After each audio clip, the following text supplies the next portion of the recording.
I think we're live. Hello. It's Wednesday, it's 4 o'clock, and welcome to yet another episode. I think we're on to number 19 today of Made in MIQTV, and people are starting to join us, so they're very welcome. So great to see you. I'm just going to invite my guest this afternoon, and I'll tell you a little bit about him. His name is Jo. Oh, there he is. His name is Jo Stevenson. He 2015. He was one of the ones I taught actually back in the day.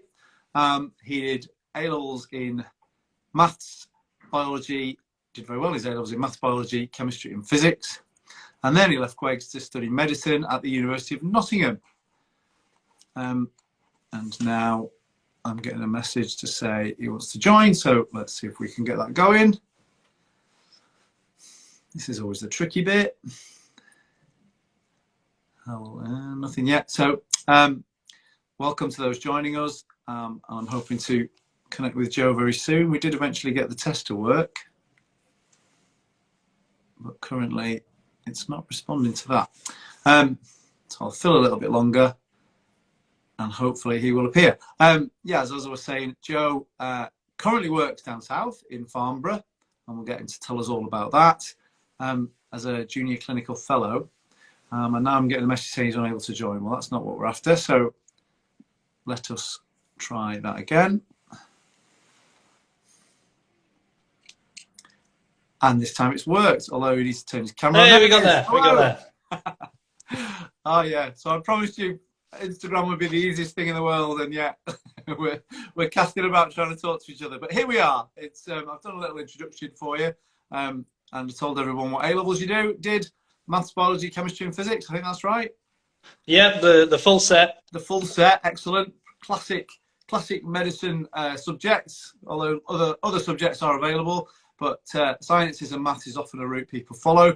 And then you left Quakes in 2015 to go and study medicine. So tell us what happened after that. Yeah, so, well, yep, A-levels. Chemistry is non-negotiable for medicine, I'm afraid, everyone. But apart from that, there's plenty of options. Yeah, so I've left Quakes in 2015.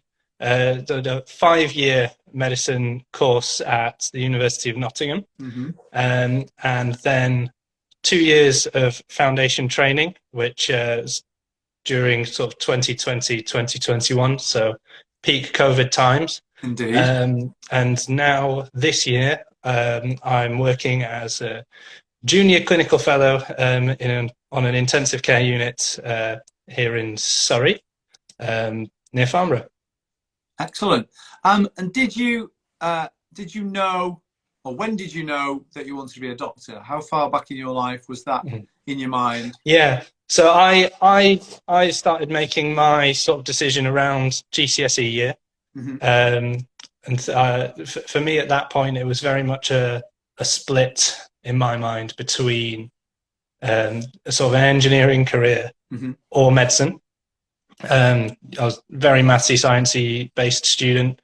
Loved making things work, understanding how things work, and that led to me doing some, work experience placements, which are, at least for medicine, absolutely mandatory for you to be offered a place.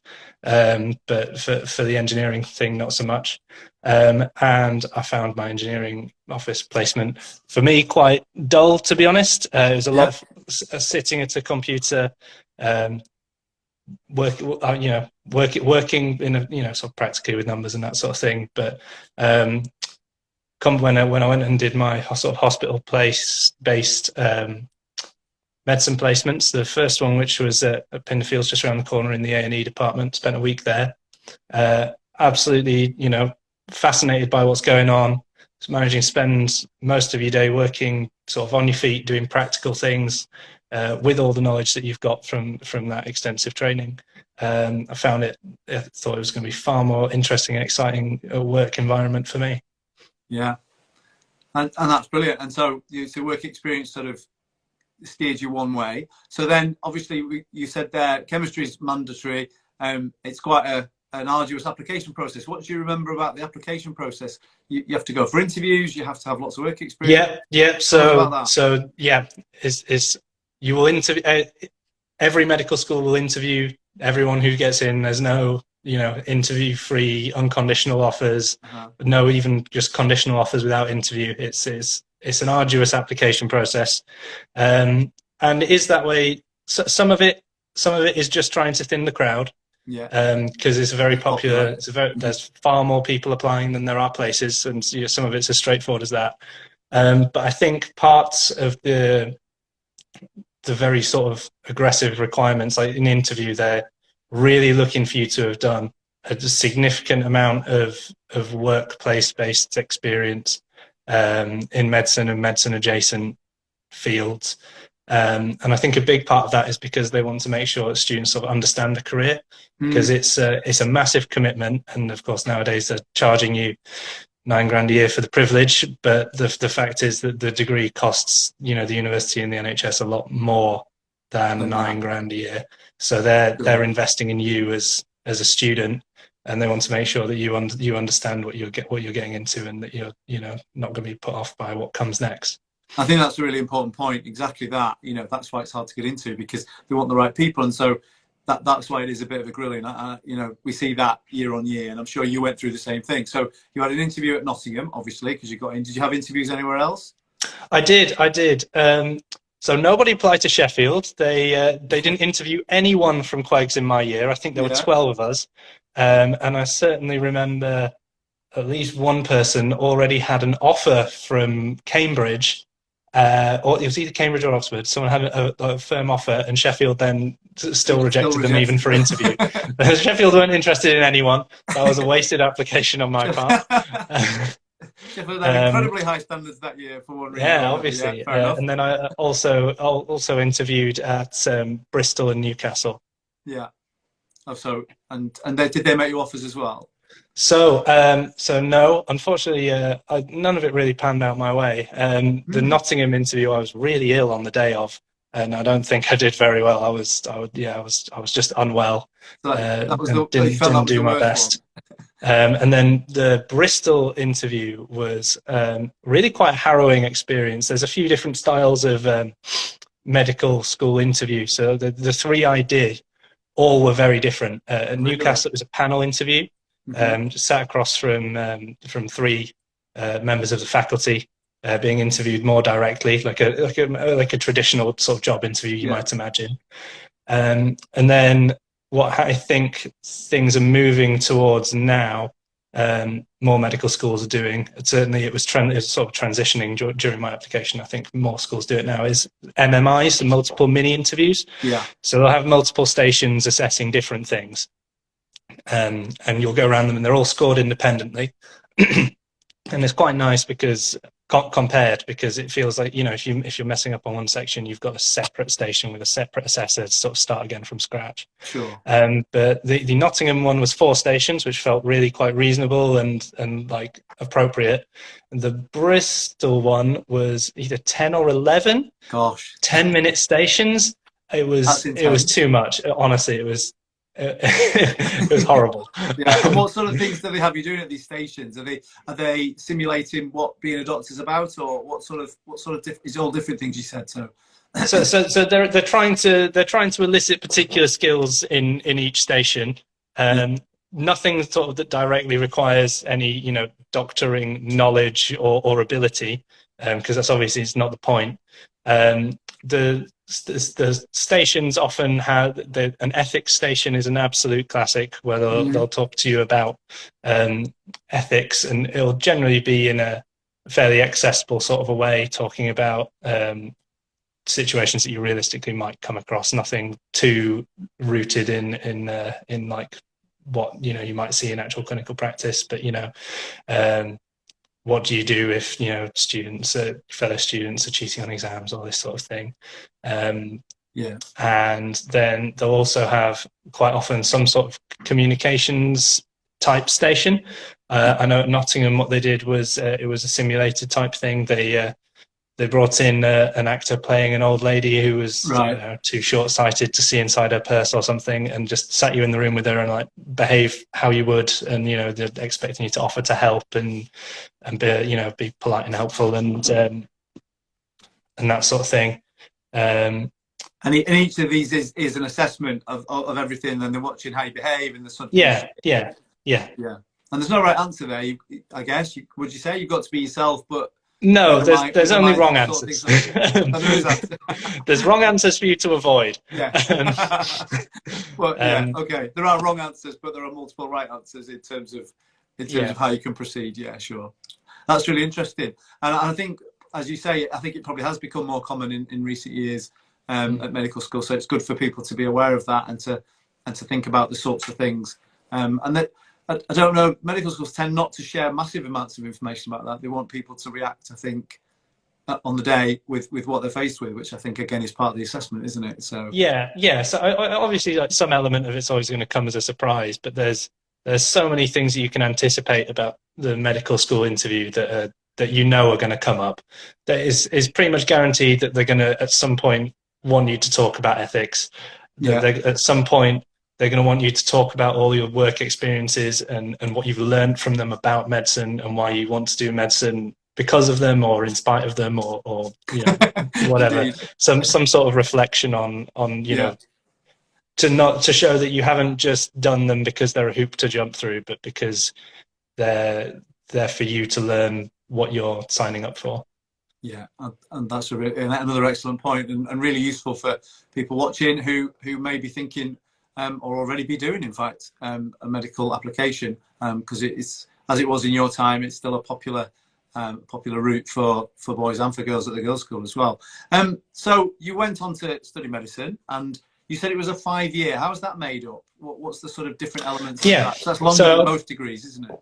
Yeah, so the Nottingham course is slightly atypical. It's the only one in the country that was structured the way it was at the time that I did it.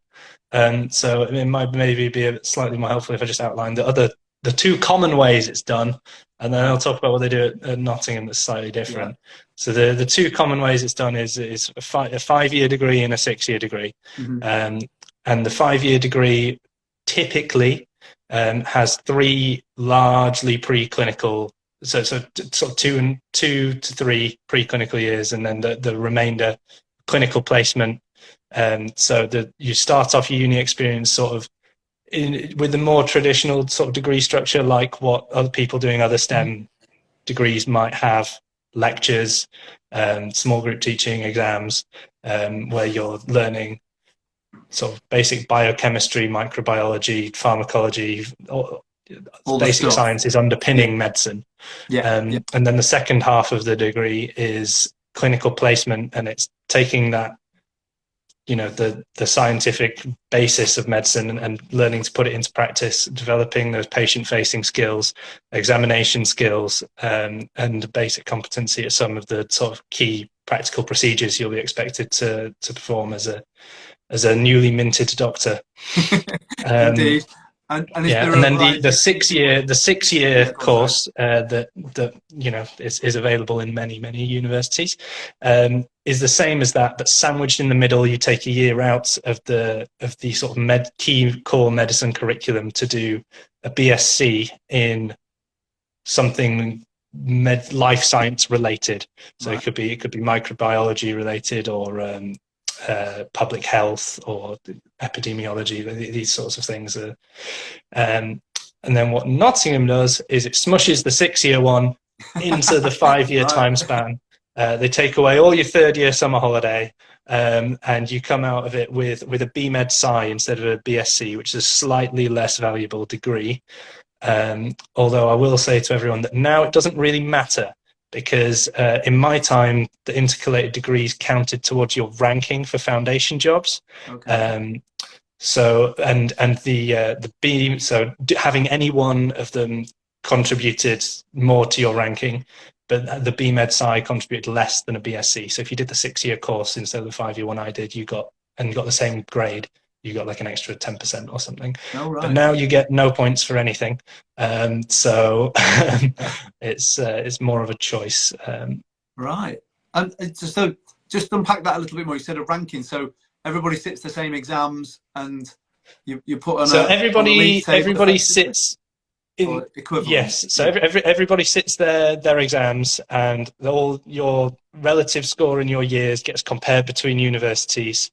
and they rank is quite harrowing. They rank. I mean, you don't actually find out your rank exactly, but it's the way the jobs get allocated for foundation training.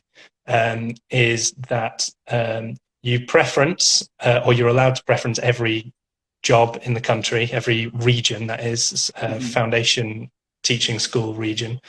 You rank them in the order that you want, and then they go down the list of people in order, and they just go from the top, and they just allocate people to the regions until they run out of places to put people. And then, because you're guaranteed a foundation training post anyway, they start making more, which I don't know anyone who really kept up with it. There was a bit of an outcry a couple of years ago where London's perennially extremely popular and very competitive, and so to be guaranteed that London job, you have to do extremely well at medical school. It's very difficult. And then, however, they get to the bottom of the list and they've run out of places to put people, and then people who are ranked at the bottom actually end up getting jobs in London because that's one of the biggest teaching areas, and they've managed to create more jobs there. More people, so that seems a little bit unfair. If you've just it's a bit unfair to the people who just missed out on London, when if they'd come at the bottom, they actually would have got what they wanted.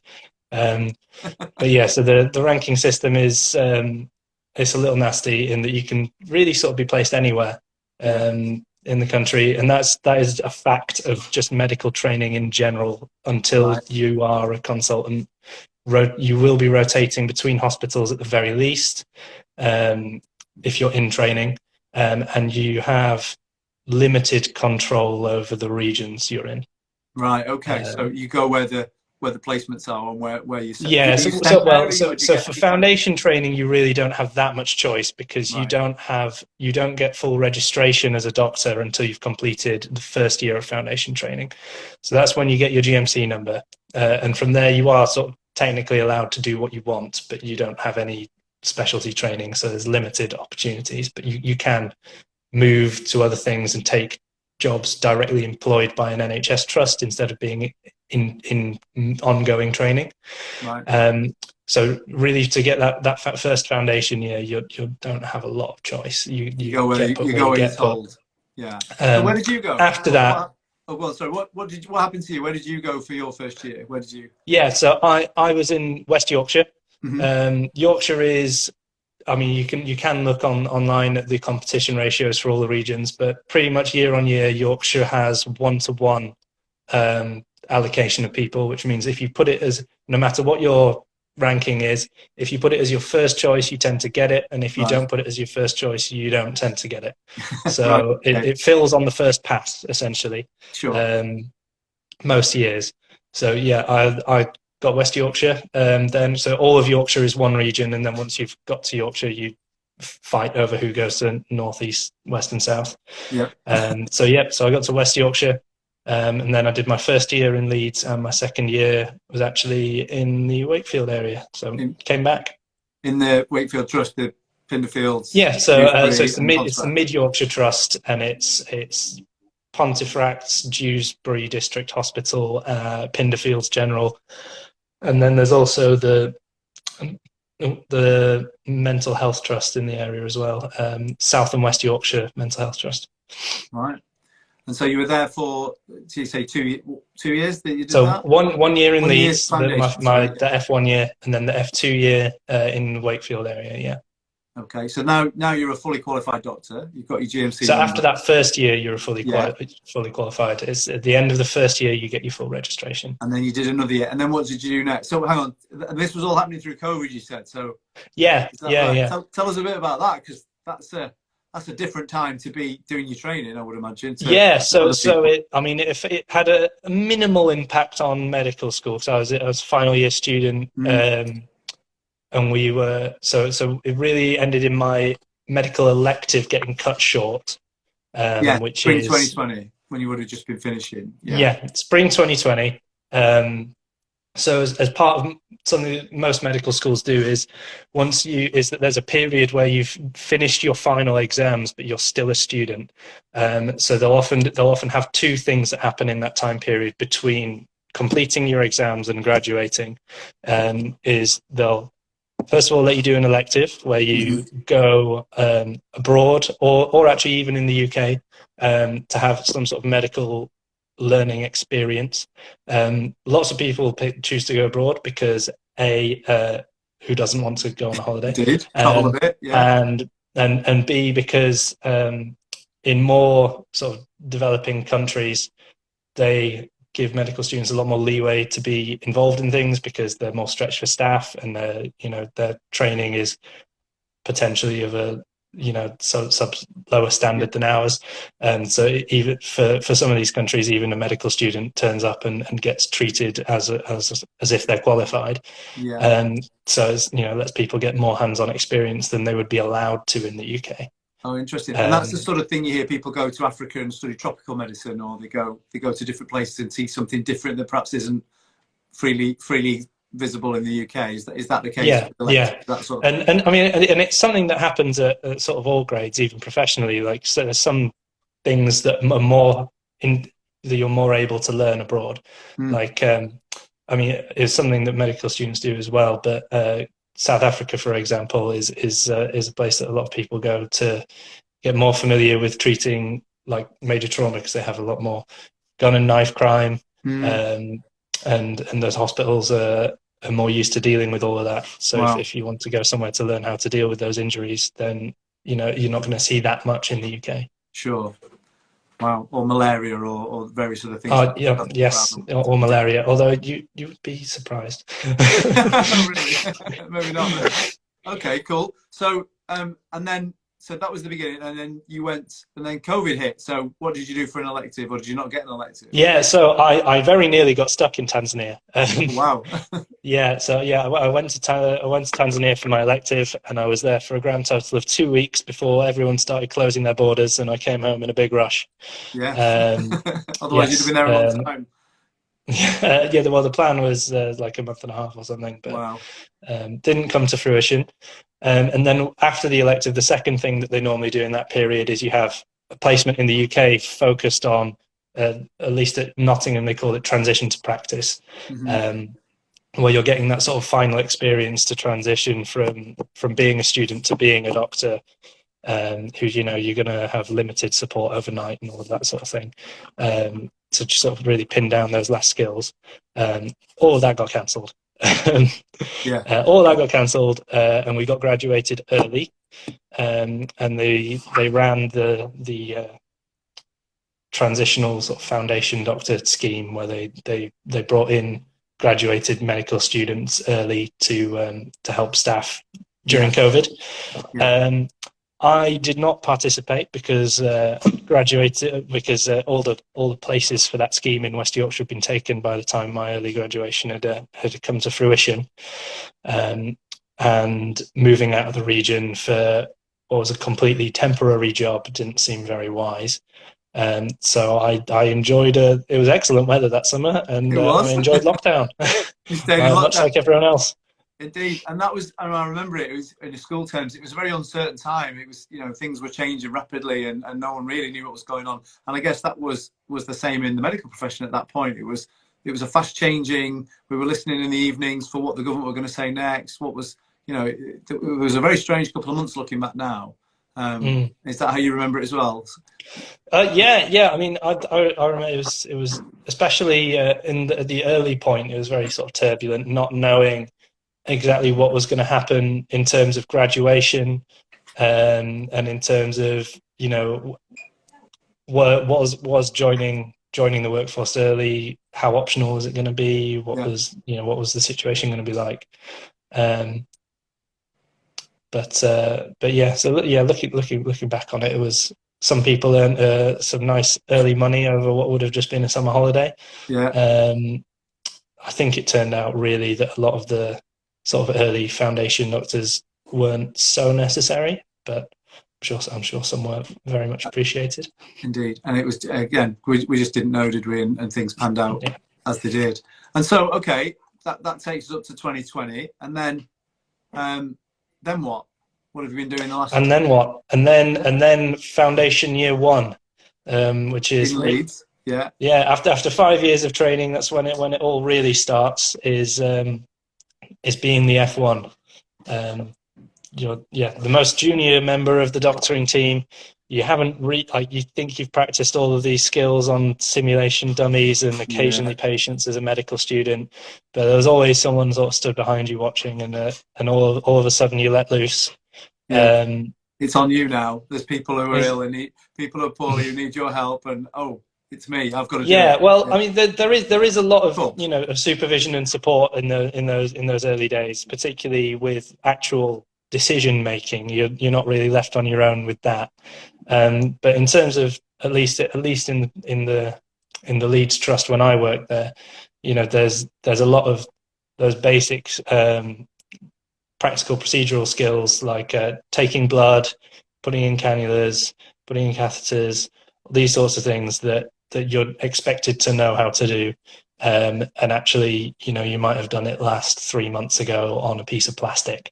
So it can be a bit daunting at first. On real people who will be at different levels of cooperative and different levels of pain and all the rest of it. Yes.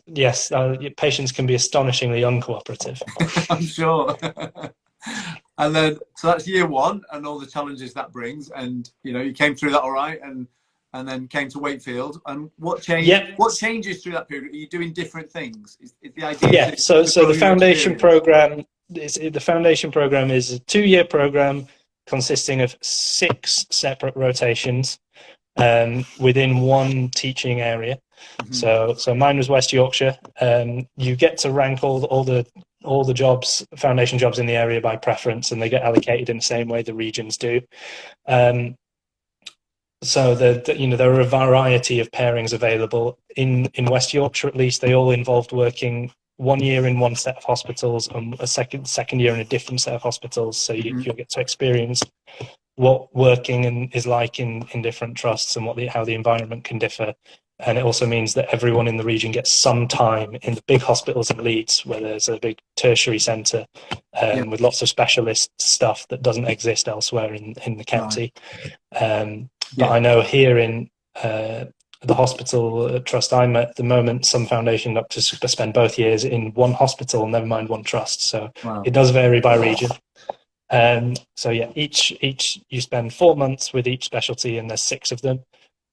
Pretty much everywhere, one of them has to be sort of a community specialty, so either GP or psychiatry, and the rest will normally be hospital specialties. And how much choice do you get on that? Do you get to choose particular ones, or is it the same for everybody? No, so they're bundled together. So there's sort of sets of 6 jobs. And you get to pick a pre-made set of 6. So you don't get to sit there and go, I want to do this specialty, that specialty, because someone would end up without any staff. But you can look at them and go, well, this one has 3 specialties that I'm really interested in, and 3 that I can tolerate, or whereas this other one has 6 things that I want nothing to do with. There's a bit of leeway, but it's not a buffet. Okay, that makes sense. And then you did that, and then you've got to get a job, presumably. So how does that next bit work? Do you apply to different places? So once you've completed foundation training, you're sort of ready to find your own way. So the options from there, at least if you're staying in medicine, are applying to a specialty training program of some description, or getting what I've done, which is a trust grade job, which is where you're employed instead of by a Royal College and specialty training program. You're employed by an NHS trust to fill a job in that trust that they need a junior doctor for. Which is what I've done. So I got my current job through most of these are advertised on the NHS jobs website, the non-training jobs. So they're quite easy to find. It's quite easy to find what's out there, and it's convenient to apply to lots of them because it remembers your CV. You click the button again and again. That's handy. So I applied to the one I have now because I'm wanting to go into specialty training in anaesthesia, and then intensive care medicine is really closely related specialty. So I looked for a trust grade job for someone with my level of experience, which was very minimal. Yeah. Newly And minted, as you said before. went Yeah. from there. Yeah. Yeah. Excellent. And that's going well? It's going excellently. Good to hear. I'm really enjoying my current job. It's got quite a lot of sort of, despite not being a training post, I've managed to, medicine's quite flexible in that you can find a way to learn something quite easily. Yeah. So at the moment, one of the consultants in the department where I work as a locally employed doctor is a point of care ultrasound teacher and supervisor. So I've taken him up, and I'm working on a sort of ancillary qualification in point of care ultrasound.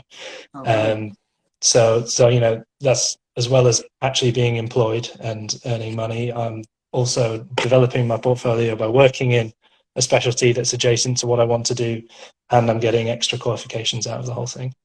which is all to the good for future opportunities. Yeah, And exactly. so what is next then? How do you see the next 1, 2, 3, 4, 5 years? What direction do you want to go, or do you not know yet? Are you still looking at options? Yeah, so like I said, my sort of goal here is to become an anaesthetics trainee. So I'm going through the specialty training application process now. And it's one of the big drawbacks of medicine is that you don't just get in. There's competition and exams all the way through. So getting into med school is competitive, very competitive. It's very challenging. There's extra exams to take for that, UK CAT and BMAT, all that sort of stuff. And then you have your 5 years of education. It's great. At the end of that, you get ranked again, sent to your foundation schools. You get 2 years of maybe relaxing a little bit, and then specialty training kicks off again. Right. So now, at the moment, at least, I don't know how long this will remain the trend, but a lot of the specialties are only shortlisting people for interview based on the results of an exam called the multi-specialty recruitment assessment. It's very similar to the med school finals exam. It's very similar. So if you have to score high enough in that to be offered an interview, and then you have to score high enough in your interview to be offered a training post, and then you go through, for most specialties, a ranking process to match to regions again. However, this time, because you've got your full GMC number and everything, if you get offered a list of regions that you don't want to work in, you can say no and do something like what I'm doing, so that you're not, you're never going to be stuck for employment. It's just that you might struggle to be in the training program to actually advance your career sort of meaningfully in that respect. So it can be a bit tricky. Yeah, I can see that, and that there's challenge at every level, which is that's important for people to know. It's not, oh, I'm here now and I'm done. And they talk about lifelong learning, don't they? It's that lifelong, constant development, challenge, training, and keeping up to date. And absolutely. I mean, the lifelong learning aspect of it, I think, is brilliant. Like I enjoy learning more about medicine. I enjoy keeping up with advancements in the fields I'm interested in. But I think it is not so much the ongoing learning that I would say is difficult. It's the ongoing exams and just ongoing competition. I mean, I know other careers. You've got competition for jobs throughout, but medicine's no exception. Indeed. So, I mean, that as always happens, and I say this every time. Over half an hour has flown by just chatting about your career, and it's really, really enlightening. And thank you for being for unpacking that for us, because I think the detail is not something necessarily that as school teachers and schoolboys we always hear about, and that's we've mapped your whole career from school to today and going forward, which is fantastic. Thank you, because it's given a real insight, I think. And I think that's what we wanted to do today, was a real insight into what the process is and what the challenges are and what the journey is. And you did it all through COVID as well, which was an added hurdle and added challenge. So thank you for sharing that. If we look back at the end, because we can't talk all evening, much as I'd love to, because it's fascinating to hear about it.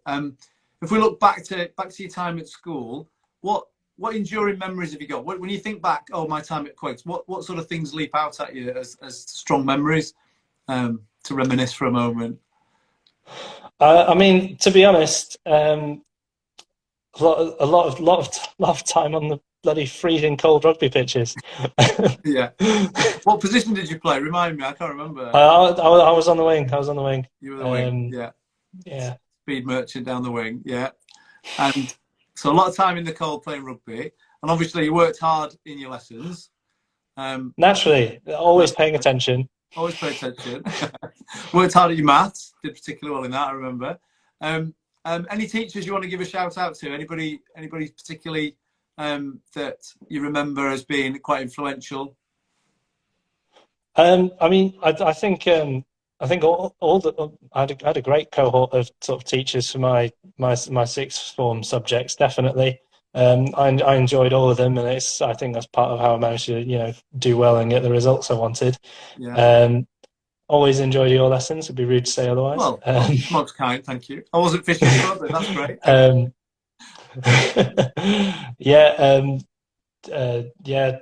Mr. Tingle, Dr. Brunt, Dr. Clark.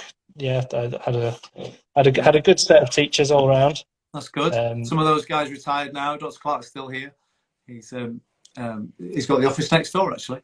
So, yeah, nice. It'd be nice to get remembered. And I saw Mr. Tingle today as well. So that's good. And last question, I always ask everyone this. If you could go back in time and tap young Joe on the shoulder and give him a piece of advice, things you know now that you perhaps didn't know then or would have been useful, is there anything you'd say, to a younger version or to aspiring medics even generally in the audience? What sort of things do you think they should know from the position you're looking back on that in now? So I think the advice I'd give to myself, which I think I did a reasonable job of, but probably could have done better, is I've mentioned it already, is taking those early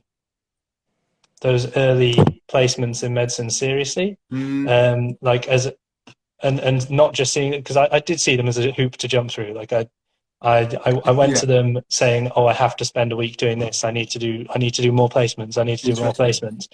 But I wasn't really thinking at that stage about, when that's me, what will I enjoy about this job? Like in the way that maybe I think I should. Like I knew they involved being on your feet and doing lots of procedures, but at that point, I was vaguely aware of the hours and the sort of on-call commitments, but I didn't really understand the way that the professional exams worked once you've graduated, and the way that the professional training pathways, how they worked, and how you'd have to decide what specialty you're in, how to build your portfolio through medical school, because like some of these specialty, at least some of them do, and more used to, is they before this exam that I mentioned earlier was introduced for shortlisting, they'd assess who was suitable for interview based on your portfolio. And some of those things that you got points for in your portfolio were things that you can't change without a time machine. It's like, did you do this special study module at medical school? Did you ever get a prize? Did you ever get this, that, the other? So it's looking ahead to that sort of later stage. And that's a really interesting point. And I think what we've done today actually is a great video for people to watch to answer some of those questions, because as you say, you can't change without a time machine, but if you'd known then what you know now, and that's very useful for people who are about to enter that process, to say, oh well, this is how it works and these are the things to watch out for, and that's useful for me as an advisor, as a teacher, to sort of see that whole laid out. So thank you ever so much for going into so much detail. I think anybody watching can't help to be more knowledgeable, and including myself as to participate as well. Can't help to be more knowledgeable and wiser about that process. It's 40 minutes gone. We should wind it up, but thank you so much for joining us today, giving up the time. I know you're busy. Although I think you've got a few nights. You've been doing nights, so you've got a couple of days. Nights. Well, that's something else to mention, isn't it? It was nights all last week, but the bonus is that I get 4 out of 5 days this week off paid. So life could be worse. Break. You've worked hard, but then you can have a break as well. So that's brilliant. Well, you've definitely earned it. Thank you very much. Next time you're back up in Wakefield, please do come and visit us in school. You'd be very welcome, and to catch up and let us know what you're up to. But Jo Stevenson, thank you very much for joining us this afternoon. We're really grateful. Cheers, Mark. All the best. If there's anyone watching that has any specific questions about medicine or applications or anything, they can message me on this account. I've made it just for doing this, so I'm happy to reply to any messages. That's absolutely fabulous. Thank you so much for the offer, and I'm sure there'll be people that take you up on that. Take care and look after yourself, and we'll talk soon. Cheers. Cheers, Jo. Bye. Bye-bye.